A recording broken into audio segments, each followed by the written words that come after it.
voin he September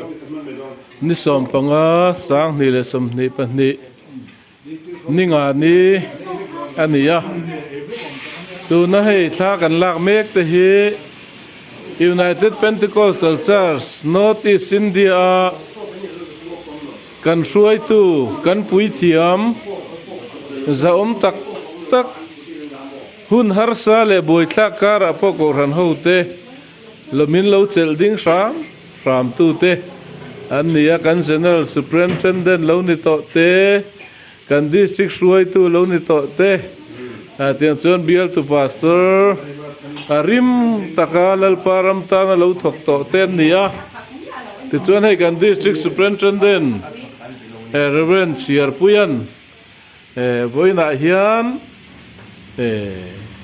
heng kan mi poimo kan pui thiam zom tak tak te he zan ria kil pui turin asom angin zan ria kan kil ho ania a lu in alo om le mai kan voin hun man he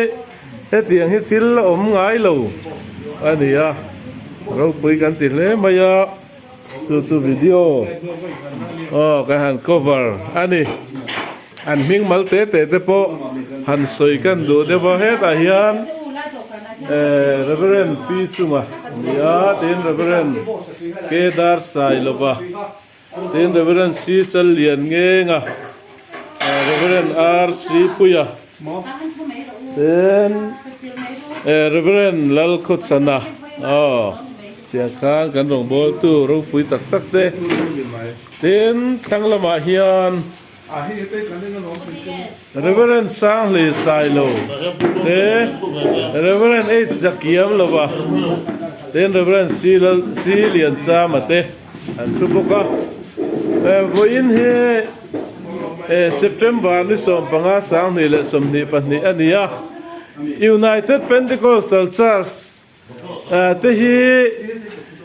har sat na to kin kum som ni pasari lai she takin kan oma chu tiang zong kara chuan heng kan mi poimo tak tak te chu tiang har sat na kan to na kara min ruai chuak tu te nia chu wangin Supreme Court rorel tu ten hetiang hun tra thiam chan na hun min han pe ka hian kan suai tu ten kan senior kan pui thiam kan rong bol tu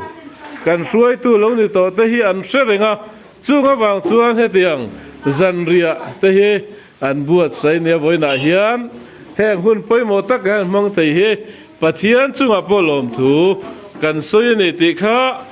kan report du ani